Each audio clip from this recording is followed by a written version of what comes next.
Hi, അപ്പോൾ എല്ലാവർക്കും നമസ്കാരം. ഓണമൊക്കെ ആയില്ലേ? അപ്പോൾ ഇങ്ങനെ ഒരു മുതലിനെ എല്ലായിടത്തും ഇനി കണ്ട് പരീക്ഷിക്കാം. ഇതിപ്പോൾ ഞങ്ങൾ വെറൈറ്റി ആയിട്ട് ഇറക്കി വെക്കുന്നൊരു മുതലാണ് കേട്ടോ. ഇത് ഇവിടെയുള്ളതല്ല, ഇത് പുറം നാട്ടിലുള്ളതാണ്. മലേഷ്യ അവിടെ നിന്ന് ഇറക്കി വരുത്തിയേക്കുന്നതാണ് മാവേലിനെ. മാവേലിയെ കണ്ട് നിങ്ങൾക്ക് എന്തെങ്കിലും തോന്നുന്നുണ്ടോ? എനിക്കാണെങ്കിൽ റിലേ വിട്ടാണ് നിന്നത് പുള്ളി ഒരു വൈറൽ താരമാണ് കേട്ടോ. ഒന്നത്തെ കാര്യം ഞങ്ങൾ ഈ പറഞ്ഞ പോലെ തീക്കനലും കൽക്കണ്ടവും പോലെ ആയിരുന്നു വെച്ചാൽ, അതുകൊണ്ട് തന്നെ എനിക്ക് ഇവനോട് ഭയങ്കര ഈഗോ ക്ലാഷൊക്കെ അടിച്ചായിരുന്നു കേട്ടോ. എന്നാലും ഞങ്ങൾ ഈ വർഷം അവതരിപ്പിക്കാൻ പോകുന്നത്, ഞാൻ ഈ ആദ്യമായി പുറം ലോകത്തോട്ട് ഇറങ്ങി ജനങ്ങളോട്ട് ഇറങ്ങി ചെന്നൊരു വീഡിയോ ആണിത്. മാവേലിനായിട്ട് ഞാൻ മറവൻട്രി വഴി ഒത്തിരി ഇറങ്ങി ഇങ്ങനെ. അപ്പോൾ അതിൻ്റെ ആദ്യത്തെ വീഡിയോ ആണ്. നമ്മുടെ യൂട്യൂബ് ചാനലിൻ്റെ പേരാണ് ഇൻസ്പിറേഷൻ മീഡിയ. അപ്പോൾ ഈ പ്രോഗ്രാമിൻ്റെ പേര് മാവേലി ഫ്രം മലേഷ്യ. ഇതെല്ലാവരും കൈ നീട്ടി സ്വീകരിക്കുമെന്ന് ഞാൻ പ്രതീക്ഷിക്കുന്നു. എന്നെ സ്നേഹിക്കുന്ന എല്ലാവരും സപ്പോർട്ട് ചെയ്യണം കേട്ടോ. ഹായ്, എല്ലാവർക്കും നമസ്കാരം. ഞാൻ ഓൺ വോയിസ് കുറച്ച് നാളായി വീഡിയോ ചെയ്തിട്ട്, അപ്പോൾ അതിന് വേണ്ടി വന്നിരിക്കുകയാണ്. എൻ്റെ ഹെയർ സ്റ്റൈലൊക്കെ മാറ്റി എല്ലാവരും കണ്ടല്ലോ അല്ലേ? കുറേ ആൾക്കാർക്ക് ഇഷ്ടപ്പെട്ടു, കുറേ ആൾക്കാർക്ക് എൻ്റെ പഴയ രൂപം തന്നെയാണ് ഇഷ്ടം. മുടി ഇങ്ങനെ കിടക്കുന്ന ഇഷ്ടമല്ല എന്ന് പറയുന്നുണ്ട്. ഇതോടെ മുടി ഇങ്ങനെ കെട്ടി വെക്കാൻ പറ്റത്തില്ലാത്ത അവസ്ഥ. ഇങ്ങനെ അടിച്ചിടുമ്പോഴും ഇച്ചിരി ഉള്ളൂ അത് തോന്നുള്ളൂ. അപ്പോൾ എന്നെ എന്താണേലും രണ്ടാണേലും എന്നെ സ്നേഹിക്കുന്നവർക്ക് എല്ലാവർക്കും ഒരുപാട് നന്ദി. പിന്നെ ഞാൻ ഇന്നലെ ഒരു വീഡിയോ ഇട്ടിട്ടുണ്ടായിരുന്നു, ചെറിയ ഡേ മൈ ലൈഫ് പോലെ ഒരു ചെറിയൊരു ഷോർട്ട് വീഡിയോയിൽ. അത് പെട്ടെന്നുണ്ടാക്കിയ അന്നത്തെ കുറച്ച് കാര്യങ്ങൾ കട്ട് ചെയ്തെടുത്ത് ഇട്ട വീഡിയോ ആണ്. നമുക്ക് പ്രൊഫഷനായിട്ടൊന്നും ആർട്ടിസ്റ്റായിട്ടൊന്നും ചെയ്യാറിയില്ല, പറ്റുന്ന പോലെയൊക്കെ ചെയ്ത് കൂട്ടിയതാണ്. എനിക്കൊരു കമൻറ്റ് വന്നിട്ടുണ്ടായിരുന്നു, അഭിനയിച്ച പോലെ ഫീൽ ചെയ്തു, പിള്ളേരെ കൊണ്ടൊക്കെ ആണെങ്കിലും ഒത്തിരി അഭിനയിപ്പിച്ച പോലെ തോന്നിയെന്ന് പറഞ്ഞു.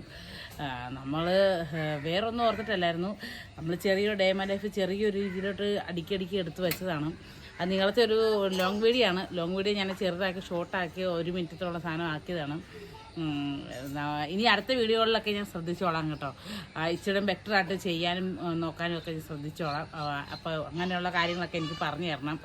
അയ്യോ സുതിമോൾ എന്തോ ഓർക്കും വിഷമാകുമല്ലോ എന്ന് ഓർത്തിട്ട് മാത്രം നിങ്ങൾ നല്ല കമൻസ് ഇടുന്നവർ നല്ല പറയണത്. നല്ല കമൻസ് ഇടുന്നതിൻ്റെ കൂടെ തന്നെ എന്തെങ്കിലും തെറ്റോ കുറ്റങ്ങളൊക്കെ ഉണ്ട്, ആ കൂട്ടത്തിൽ തന്നെ എനിക്കത് പറഞ്ഞു തരണം.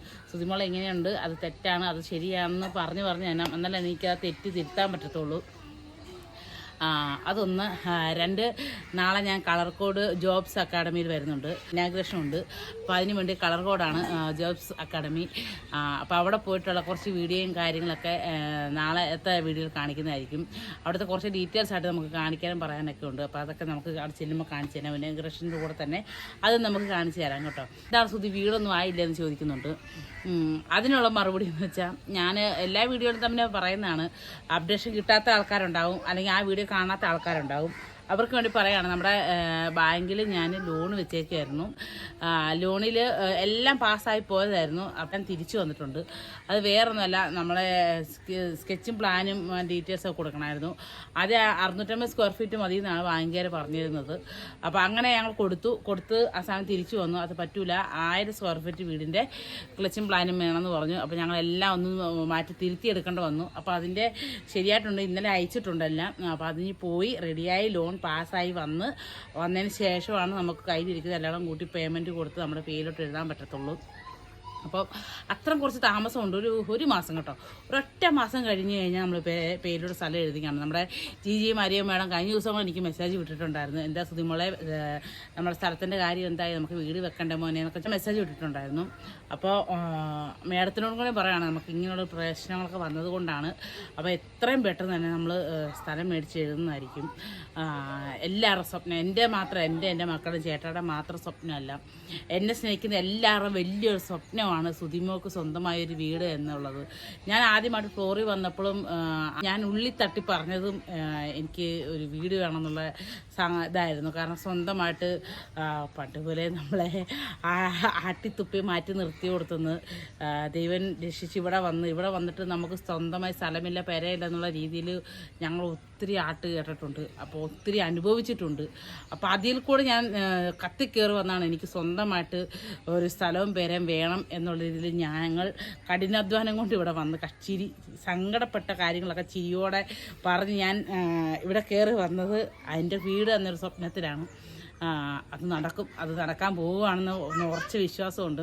അത് ചിലരൊക്കെ ചോദിക്കുള്ളൂ, സുതിമോൾ എന്തൊക്കെ സാധനമാണ് സുതിമോൾ അവിടെ ഇവിടെയൊക്കെ ചുമ്മാ വീഡിയോ ഇടുന്നത്, എന്താണ് കോമാളിത്തരമല്ലേ, കൂതറയല്ലേ ഒക്കെ പറഞ്ഞു. ശരിക്കും പറഞ്ഞാൽ ഞാൻ ഈ കൂതറ കളിക്കുന്നത് തന്നെ എനിക്ക് സ്വന്തമായിട്ടൊരു വീട് വെക്കണം, പെര വെക്കണം, എൻ്റെ കുഞ്ഞുങ്ങളുടെ ഞാൻ വളർന്ന പോലെ എല്ലാ വീഡിയോയിലും പറയും പോലെ ഞാൻ വളർന്നതുപോലെ കഷ്ടപ്പാടിൽ എൻ്റെ മക്കൾ വളരരുത്, എന്നെക്കാളും നന്നായിട്ട് ജീവിക്കണം, നല്ല ഡ്രസ്സ് ഇടണം, നല്ല ഫുഡ് കഴിക്കണം, നല്ല വിദ്യാഭ്യാസം വേണം.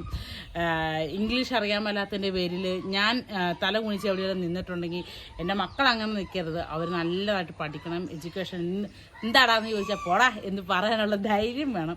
ഇതൊക്കെ എനിക്ക് ഇപ്പോഴാട്ടോ ഉണ്ടായത്, നേരത്തെ ഇതൊന്നും ഉണ്ടായിരുന്നില്ല, ഇപ്പോൾ വന്നതാണ് ഇതൊക്കെ. അപ്പോൾ തീർച്ചയായും അങ്ങനെ കുറേ സ്വപ്നങ്ങളും കാര്യങ്ങളൊക്കെ എൻ്റെ മുന്നിലുണ്ട്. അപ്പോൾ അതുകൊണ്ടാണ് ഞാൻ വീഡിയോ ഇടുന്നത്. അപ്പോൾ വീഡിയോ ഇടുമ്പോൾ എല്ലാവരും എന്നെ സപ്പോർട്ട് ചെയ്യണം, എൻ്റെ വീഡിയോ കണ്ട് സപ്പോർട്ട് ചെയ്യണം, എല്ലാം കൊണ്ട് സപ്പോർട്ട് ചെയ്യണം.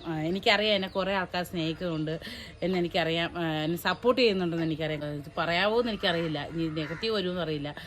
എല്ലാവരും കണ്ടു കാണുമായിരിക്കും ആ പോസ്റ്റ്. എന്നെ രേണു ചേച്ചിനെയും വെച്ചിട്ട് ഇതിലേറ്റവും കൂടുതൽ ഇഷ്ടം ആരെയാണ് എന്ന് ചോദിച്ചിട്ട് ഒരു പോസ്റ്റ് FB-യിലൊക്കെ ഭയങ്കര പരന്നായിരുന്നു. ഞാൻ കണ്ടിട്ടുണ്ടായിരുന്നില്ല, അത് എനിക്ക് ജോബിച്ചേട്ടൻ അയച്ചു തന്നു. ഇത് കണ്ട സുതിമോളെ നീ ഇത് നോക്കുന്നും പറഞ്ഞ് അയച്ചു തന്നു. അപ്പോഴാണ് ഞാൻ കാണുന്നത്. സത്യം പറഞ്ഞാൽ ഞാൻ കയറി കമൻറ്റ് ബോക്സ് നോക്കി, ഞാൻ പ്രതീക്ഷിച്ചില്ല എനിക്ക് ഇത്ര സപ്പോർട്ട് അതിൻ്റെ അകത്ത് കിട്ടുമെന്ന് ഞാൻ ഒരിക്കലും പ്രതീക്ഷിച്ചില്ല. ഏറ്റവും കൂടുതൽ എനിക്കായിരുന്നു സപ്പോർട്ട് ചെയ്ത് തന്നത്. അത് ആ ചേച്ചീനെ ഇതാക്കി പറഞ്ഞല്ല, സപ്പോർട്ടിൻ്റെ കാര്യം ഞാൻ ഉദ്ദേശിച്ച് പറഞ്ഞാണ്. അപ്പോൾ എനിക്ക് ഒത്തിരി സന്തോഷം, അങ്ങനെ എന്നെ സപ്പോർട്ട് ചെയ്യുന്ന ഒത്തിരി ആൾക്കാരുണ്ട്, എന്നെ സ്നേഹിക്കുന്ന ആൾക്കാരുണ്ട്, അതൊക്കെ എനിക്ക് ഒത്തിരി സന്തോഷം. പിന്നെ പറയാൻ പറഞ്ഞു, പിന്നെ ഒരു കാര്യമുണ്ട്, കുറേ ആൾക്കാർ ചോദിക്കണം സുതിമോളെ കഴിഞ്ഞ ദിവസം പായസക്കടയുടെ വീഡിയോ ഒക്കെ ഇട്ടില്ലേ, അപ്പോൾ അതെന്തായി മോളെ, ആ കൊച്ച് പഠിക്കാൻ പോകാൻ തുടങ്ങിയോ, അതിന് പൈസ കിട്ടിയോ, പിരിഞ്ഞ് കിട്ടിയോ എന്നൊക്കെ ചോദിക്കുന്ന ഒത്തിരി ആൾക്കാരുണ്ട്. ഞാൻ അവരുടെ വീട്ടിൽ ചെന്നൊരു വീഡിയോ എടുക്കുന്നതായിരിക്കും ഒന്നതും. അപ്പോൾ ഒത്തിരി അറിയാൻ ആകാംക്ഷ ഉള്ളവർക്ക് വേണ്ടി ഞാൻ പറയുകയാണ്. ആ കൊച്ചിൻ്റെ പൈസ കുറച്ചൊക്കെ കിട്ടിയിട്ടുണ്ട്, ഒരു 10,42,000 രൂപയൊക്കെ അതിന് പിരിഞ്ഞ് കിട്ടിയിട്ടുണ്ട്. എന്നോട് ഒത്തിരി സന്തോഷം. എന്നെ ഇന്നും കൂടെ വിളിച്ചിട്ടുണ്ടായിരുന്നു, ചേച്ചി പഠിക്കാൻ പോവുകയാണ്, തിങ്കളാഴ്ച മുതൽ ചേരാൻ പോവുകയാണ്, പക്ഷേ 42,000 രൂപ എനിക്ക് വന്നിട്ടുള്ളൂ. 60,000 രൂപ 65,000 രൂപ ആ കൊച്ചിൻ്റെ പഠിപ്പ്, റൂം, ഹോസ്റ്റൽ കാര്യങ്ങളൊക്കെ വേണം. എന്തായാലും ഞാൻ പോകാൻ പോവുകയാണ്. ചേച്ചിയുടെ അനുഗ്രഹം കൊണ്ടാണ്, ചേച്ചിയെ സപ്പോർട്ട് ചെയ്യേണ്ടതാണെന്നൊക്കെ പറഞ്ഞ് ഒത്തിരി ഇത് പറയാനുണ്ടായിരുന്നു. അപ്പോൾ അതിൻ്റെ ഡീറ്റെയിൽസ് വീഡിയോ ഒക്കെ ഞാൻ അടുത്ത വീഡിയോ കാണിക്കാൻ കേട്ടോ. വേറൊരു ദിവസം ഞാൻ എൻ്റെ വീട്ടിൽ ചെല്ലുന്നതായിട്ടും നമുക്ക് ബാങ്ക് ഡീറ്റെയിൽസ് എസ്റ്റിമേറ്റ് ഒക്കെ കാണിക്കുന്നതായിട്ടും. കാരണം കൊടുത്ത ജനങ്ങൾക്ക് അറിയണോ വേണ്ടോ എന്ന് എനിക്കറിയില്ല. കുറേ ആൾക്കാരുടെ അടുത്ത് കമൻസ് ഇടാറുണ്ട്, പേഴ്സണലായിട്ട് വിളിച്ച് ചോദിക്കാറുണ്ട്, പേഴ്സണൽ മെസ്സേജ് അയക്കുന്നുണ്ട് എന്തായെന്ന്. അപ്പോൾ അതിൻ്റെ ഡീറ്റെയിൽസും കാര്യങ്ങളൊക്കെ ഞാൻ അവരുടെ വീട്ടിൽ ചെന്നൊരു വീഡിയോ എടുക്കുന്നതായിരിക്കും. അപ്പോൾ എന്താണേലും ഇന്നത്തെ എൻ്റെ വീഡിയോ ഇത്രേ ഉള്ളൂ. നാളെ ഞാൻ ജോബ്സ് അക്കാഡമി വരുന്നുണ്ട്. അപ്പോൾ കുറേ ആൾക്കാർ പറയും എപ്പോഴും സുതിമോളെ എവിടെയെങ്കിലും വരുന്നുണ്ടെങ്കിൽ ഞങ്ങളോട് നേരത്തെ കാലത്തെ പറയുമായിരുന്നെങ്കിൽ ഞങ്ങൾക്കൊന്ന് വന്ന് കാണാൻ പറ്റുമായിരുന്നു എന്ന് എപ്പോഴും പരാതി പറയാറുണ്ട്. അങ്ങനെയുള്ളവർക്ക് വേണ്ടിയുള്ള വീഡിയോ ആണിത്. അപ്പോൾ ഞാൻ നാളെ കളർകോട് എത്തുന്നുണ്ട്. അപ്പോൾ ഇന്നത്തെ എൻ്റെ വീഡിയോ ഇത്രേ ഉള്ളൂ. എൻ്റെ വീഡിയോ ആദ്യമായിട്ട് കാണുന്നവരുണ്ടെങ്കിൽ സബ്സ്ക്രൈബ് ചെയ്യുക, ലൈക്ക് അടിക്കുക, കമൻറ്റ് അടിക്കുക. Thank you.